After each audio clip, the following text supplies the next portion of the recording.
memiliki anak disabilitas itu orang tua itu harus pahami bahwa itu adalah amanah Allah gitu ya. Selama ini kan stigma di masyarakat bahwa anak disabilitas itu masih dianggap sebagai kutukan, masih dianggap sebagai aib keluarga. Akibatnya mereka keluarga itu menempatkan anak-anak disabilitas itu ditaruh di belakang gitu ya. Bincang-bincang Sobat KPAI.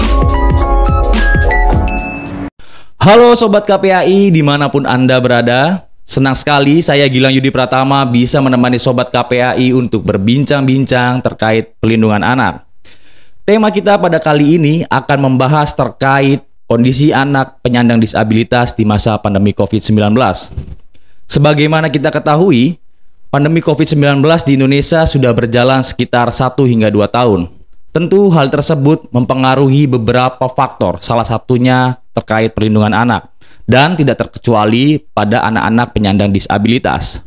Lantas, bagaimana peran negara untuk mengatasi permasalahan-permasalahan tersebut? Nah, Sobat KPAI, di sini kita sudah kehadiran satu narasumber yang bagi Sobat KPAI pasti sudah tidak asing lagi. Beliau adalah Ibu Susiana, Komisioner Komisi Perlindungan Anak Indonesia, yang sangat aktif pada isu-isu anak penyandang disabilitas. Baik Sobat KPAI, langsung saja kita sapa dan berbincang-bincang dengan beliau. Halo Ibu Susiana, apa kabar Bu? Halo Mas, Alhamdulillah kabar baik. Baik ya Bu ya, dan tentu harus tetap semangat ya Bu ya. Semangat terus. Baik Ibu, sebelumnya saya ucapkan terima kasih ya Bu sudah berkenan datang di podcast KPAI, tentu di sela-sela kesibukan Ibu ya Bu ya. Nah Ibu, pandemi COVID-19 ini kan sudah berjalan sekitar 1-2 tahun ya Bu, dan itu memiliki dampak dari berbagai permasalahan, salah satunya anak penyandang disabilitas. Bagaimana sih Bu dampak COVID-19 bagi anak penyandang disabilitas sendiri Bu? Iya, halo Sobat KPAI, terima kasih Mas. Sama-sama Ibu. Nah, pandemi COVID itu sangat berdampak bagi anak disabilitas. Jadi kalau masyarakat umum saja itu kemudian merasakan bagaimana dampaknya bukan hanya pada sektor kesehatan, tapi juga pada semua sektor, yakni kalau pada anak-anak itu kan sektor pendidikan, sektor pengasuhan keluarga, terus kemudian bagaimana masalah ekonomi diakibatkan oleh pandemi ini itu juga berdampak pada anak-anak. Nah, yang dialami oleh anak disabilitas lebih dari itu. Karena apa? Karena konsep pengasuhan itu harus kemudian mengalami adaptasi dan mengalami permasalahan yang luar biasa. Karena pengasuhan pada anak disabilitas itu membutuhkan alat bantu, yakni terapi, di mana pada saat pandemi terapi ini sudah ditutup. Terus kemudian yang kedua pendidikan. Nah, kalau pada aspek pendidikan tentu PJJ itu tidak berlaku. Pendidikan jarak jauh itu tidak bisa diterapkan bagi anak disabilitas. Kenapa? Karena disabilitas ini kan mengalami permasalahan yang kompleks, keterbatasan khusus gitu ya, misalnya pada disabilitas sensorik, pada disabilitas mental dan pada disabilitas intelektual gitu ya, itu tidak bisa diberlakukan sama dengan anak-anak yang ada di sekolah-sekolah formal, sehingga PJJ itu tidak berlaku gitu ya, artinya tidak bisa diterapkan bagi anak-anak yang kemudian kondisi dirinya saja mereka tidak paham, misalnya pada disabilitas mental dan disabilitas intelektual. Nah, terus kemudian selain pada pengasuhan, kemudian pada pendidikan, dampak lainnya itu adalah pada perilaku sosial. Nah, perilaku sosial anak-anak disabilitas ini mengalami stres dan mengalami hal-hal yang kemudian dapat mengganggu tumbuh kembangnya. Nah, terus pada aspek kemudian perlindungan, kemudian ini juga mengalami kebingungan. Kenapa? Karena ketika mereka mengalami stres, sedangkan di kondisi pandemi saja mereka tidak memahami. Nah, pandemi ini membuat mereka stres karena aktivitas yang harusnya membutuhkan alat-alat bantu, misalnya alat bantu untuk terapi, itu kemudian ditiadakan. Sehingga mereka terganggu pada aktivitas-aktivitas tumbuh kembangnya dan kemudian mereka mengalami stres dan sebagainya. Gitu, artinya Mas, memang pandemi COVID ini cukup berdampak Bu ya bagi anak-anak penyandang disabilitas ini ya Bu ya? Iya, cukup berdampak karena mereka kan membutuhkan alat-alat bantu atau membutuhkan kebutuhan khusus. Makanya disebut anak-anak yang berkebutuhan khusus. Kenapa? Karena misalnya pada aspek misalnya disabilitas fisik gitu ya, disabilitas fisik misalnya netra gitu ya. Bagaimana kemudian pelajaran gitu ya, mereka untuk membaca itu kan membutuhkan alat-alat bantu, sedangkan guru, layanan pendidikan itu untuk menekan atau untuk membatasi itu kan kemudian ditiadakan aktivitas-aktivitas yang kemudian dilakukan secara fisik gitu ya. Pembatasan fisik itu membuat layanan-layanan itu kemudian tidak bisa diberikan kepada anak-anak disabilitas ini. Baik, Bu.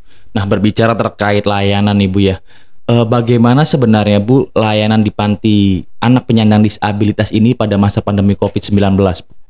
Nah ini, jadi yang pertama kita lihat before after ya, maksudnya before sebelum pandemi gitu ya. Before sebelum pandemi yang harus dipahami bahwa pemenuhan kebutuhan anak-anak penyandang disabilitas ini kan dipenuhi secara terintegrasi di panti. Terintegrasi itu artinya mereka mendapatkan pengasuhan juga di panti, mendapatkan pendidikan berkebutuhan khusus juga di panti. Terus masuk kemudian bagaimana melakukan interaksi sosial juga di panti. Nah, ketika itu before pandemi, ketika ada pandemi, di mana layanan dasar saja, misalnya layanan kesehatan dasar di posyandu, di masyarakat saja ditutup di 2020. Benar. Nah, ketika kebijakan penutupan layanan ini tentu juga diikuti oleh lembaga-lembaga sekolah berkebutuhan khusus, salah satunya juga panti sosial ini. Nah, jadi layanan-layanan yang tadi kemudian bagaimana kemudian memberikan pengasuhan kepada anak-anak di panti, kemudian memberikan pendidikan dengan alat-alat bantu itu dengan ditiadakan, maka ada sesuatu yang hilang di dalam diri anak.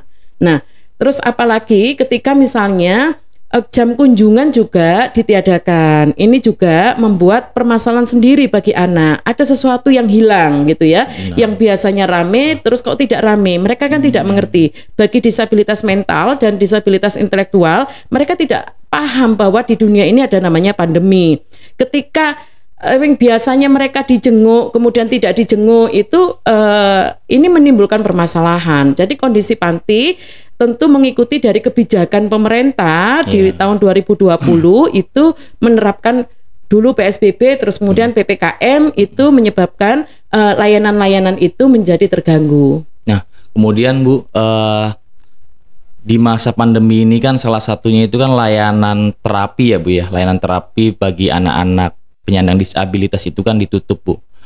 Apa dampak bagi anak penyandang disabilitas dari ditutupnya layanan terapi ini Bu?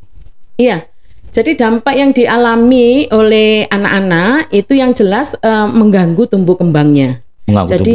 Tumbuh kembangnya terganggu karena apa? Karena mereka ini kan lagi-lagi bahwa mereka kenapa kemudian disebut anak berkebutuhan khusus karena mereka di dalam tumbuh kembangnya itu membutuhkan alat-alat bantu gitu ya, membutuhkan terapi, misalnya terapi wicara gitu ya, kemudian terapi perilaku. Nah, terus kemudian untuk tergantung dari jenis disabilitasnya, mulai dari disabilitas fisik misalnya, kemudian nah pada proses terapi yang kemudian ditiadakan itu tentu berdampak langsung pada anak-anak, yakni dampak langsungnya adalah mengganggu pada tumbuh kembang anak, baik yang disabilitas fisik maupun disabilitas mental, disabilitas sensorik dan disabilitas intelektual. Nah, itu yang kalau untuk mental sendiri, bagaimana perkembangan mental pada anak penyandang disabilitas Bu tanpa terapi yang saat ini ditutup itu? Jadi yang paling kentara yang bisa dilihat dari hasil pengawasan KPAI itu mereka secara umum mereka mengalami tantrum namanya. Tantrum itu apa Bu? Tantrum itu kondisi sebenarnya kan kok tantrum itu bukan hanya dialami oleh anak disabilitas, tapi dialami juga anak-anak yang di kisaran usia 0 sampai 3 tahun.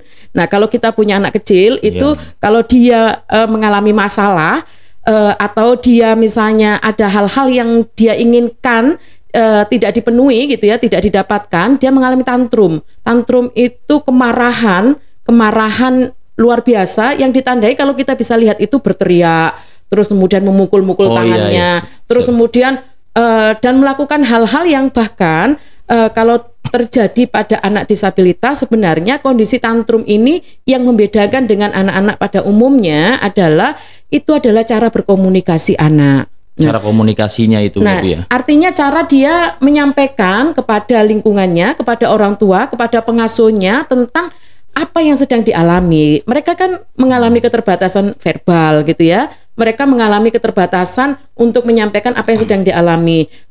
Misalnya mereka kena cahaya sedikit, misalnya dia bisa tantrum, bisa marah, teriak, terus kemudian mukul-mukul dan lain sebagainya. Nah, bagi anak disabilitas di masa pandemi ini mereka rentan menjadi tantrum, menjadi ya dia itu disebabkan karena stres tantrumnya, bukan tantrum yang dialami pada anak-anak pada umumnya. Baik. Tapi tantrum ini pada aspek bahwa ada persoalan yang mereka hadapi gitu ya, karena COVID ini kok nggak ada ya yang jenguk gitu ya. Kok biasanya kita diajarin bicara gitu, kok nggak diajari. Biasanya kita diajari membaca, diajari ini. Nah, akhirnya tantrum itulah Merasa yang ada yang paling hilang umum. ya, Bu ya. Ada yang hilang, dan ini jenis tantrum inilah yang harus diketahui oleh orang dewasa sebagai medium untuk menyampaikan komunikasi anak gitu ya, bahwa ada persoalan, dia mengalami persoalan gitu ya. Baik, itu mungkin bisa jadi perhatian juga bagi kita semua ya, Bu ya, khususnya bagi sobat-sobat KPAI di rumah. Nah, kemudian Ibu, jika panti kemudian juga beberapa layanan terapi ditutup, Bu, bagaimana pengasuhan anak penyandang disabilitas ini, Bu, dalam keluarga, Bu ya, selama pandemi COVID-19 ini, Bu? Nah, inilah jadi kita memang kan ketika pandemi datang ini kan ibarat jelangkung itu tidak diundang gitu loh. Jadi hampir semua negara, 200 negara itu tidak memiliki persiapan. Betul. Bukan hanya dari keluarga disabilitas, tapi pada masyarakat umumnya itu tidak memiliki kesiapan bagaimana melakukan pengasuhan di masa pandemi, termasuk pada keluarga dengan anak disabilitas. Nah, kalau di lembaga pendidikan berkebutuhan khusus aja mengalami kendala, mengalami hambatan dan permasalahan, begitupun juga di keluarga. Keluarga mengalami permasalahan, yakni permasalahan utama bahwa pandemi ini kan permasalahannya kesehatan, tapi dampaknya pada aspek ekonomi, di mana anak-anak penyandang disabilitas di dalam keluarga yang terdampak ekonomi ini ya kemudian konsekuensinya mereka menjadi terdampak kekurangan gizi.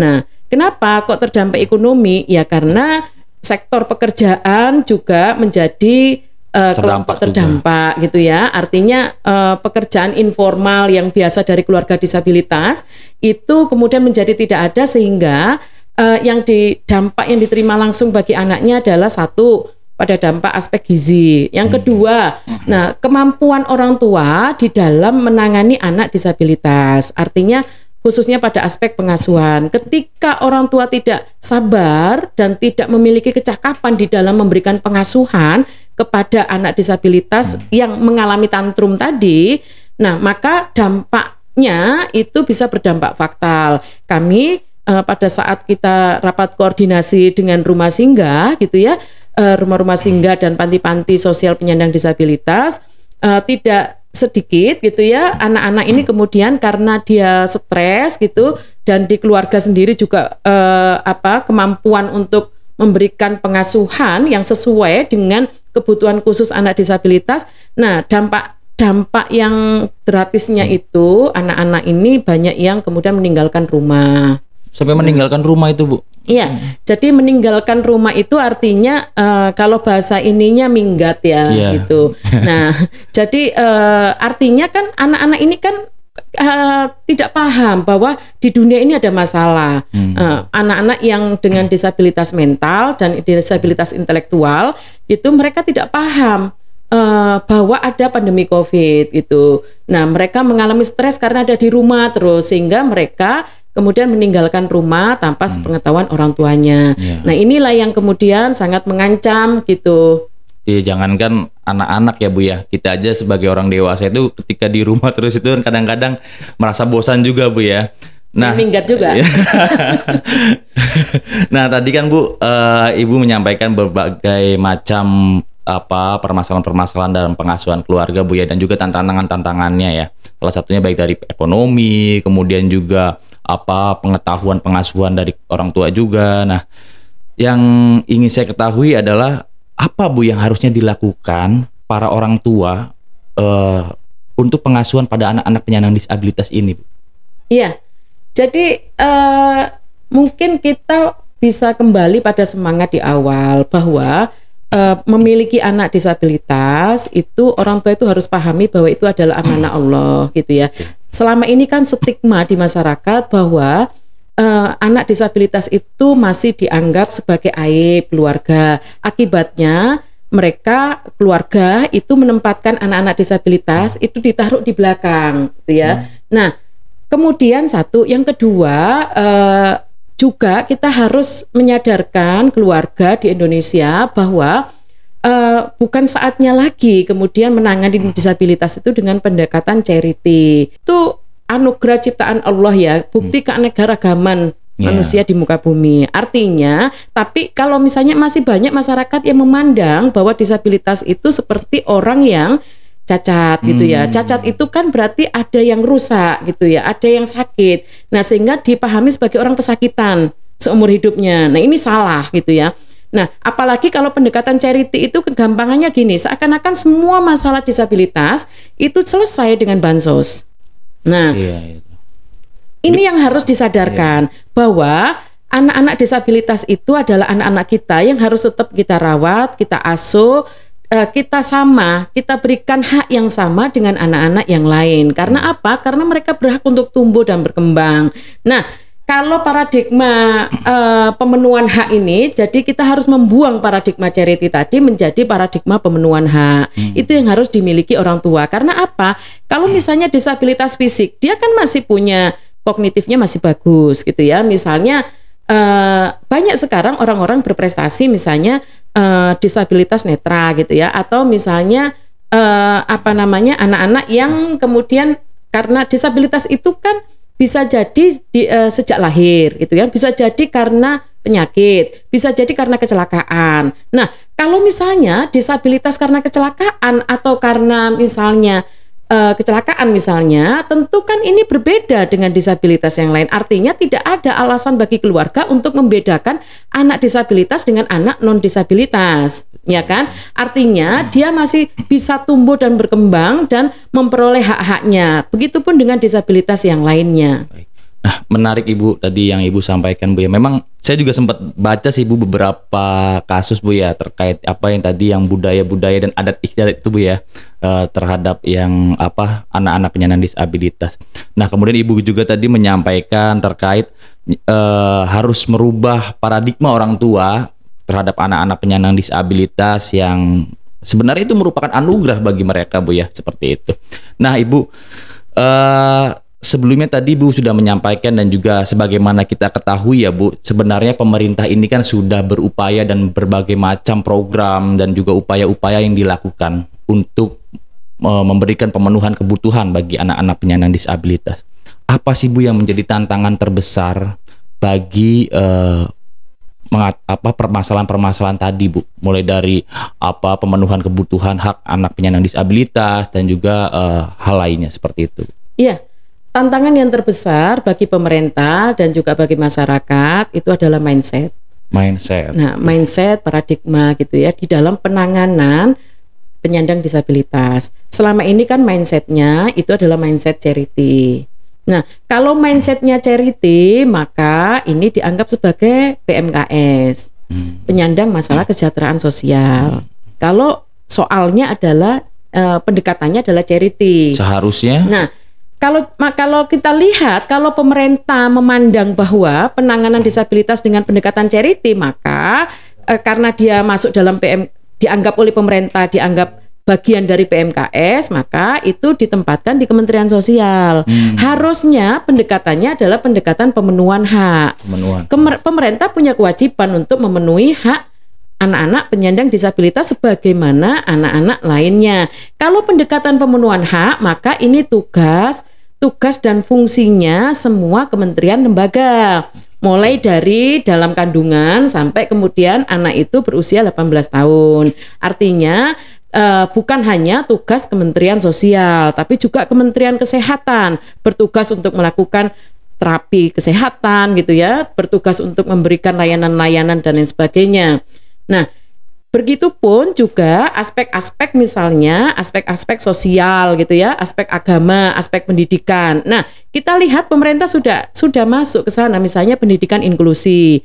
Nah, di Kementerian Pendidikan itu sudah kemudian terbuka bagaimana kemudian mindset pendidikan untuk anak penyandang disabilitas. Jadi bukan kemudian pendekatan charity. Kalau pendekatan charity mereka kan menjadi eksklusif karena dianggap sebagai makhluk lain kan. Tapi kalau pendekatan pemenuhan hak ini menjadi tugas pemerintah untuk kemudian memberikan hak-hak kepada anak penyandang disabilitas sebagaimana tertuang dalam Undang-Undang Penyandang Disabilitas. Baik, artinya dalam penyelesaian permasalahan tersebut harus memiliki sudut pandang ini ya Bu ya, sudut pandang pemenuhan hak dan juga antar kementerian itu harus saling bersinergi. Nah terakhir ini Bu, bagaimana peran KPAI dalam mengatasi permasalahan-permasalahan tersebut Bu? Iya, KPAI itu selalu menjalankan perannya pada aspek melakukan pengawasan pemenuhan hak. Jadi aspek-aspek ini yang kemudian KPAI lihat gitu ya. Kenapa? Karena kenapa kita harus melakukan pengawasan? Karena kan dengan melakukan pengawasan koordinasi langsung dengan kementerian lembaga, dengan lembaga layanan disabilitas, kita memahami akar permasalahannya. Akar permasalahannya ini di mana? Apakah di regulasinya? Kalau regulasinya sudah ada, apakah di teknisnya? Ternyata permasalahannya masih ada di mindsetnya. Nah, makanya hasil pengawasan KPAI selalu KPAI sampaikan di dalam rapat-rapat koordinasi terkait KPAI menyampaikan rekomendasi terkait hak-hak anak-anak penyandang disabilitas ini, Mas. Baik. Terima kasih banyak Ibu atas kesempatannya dan juga bincang-bincangnya ini Bu. Diskusi yang sangat luar biasa dan juga banyak sekali pembelajaran dan juga pesan bagi kita semua dan khususnya bagi Sobat KPAI di rumah Ibu. Terima kasih. Nah Sobat KPAI, demikian bincang-bincang kita bersama dengan Ibu Susiana. Semoga Sobat KPAI bisa mengambil pembelajaran dan juga pesan dari bincang-bincang pelindungan anak kita kali ini. Saya Gilang Yudi Pratama mengucapkan terima kasih banyak. Dan jangan lupa like, share, komen, dan juga subscribe serta bunyikan lonceng notifikasinya agar Sobat KPAI bisa terus mengikuti video-video perlindungan anak dari KPAI selanjutnya. Salam sehat untuk anak Indonesia. Bincang-bincang Sobat KPAI.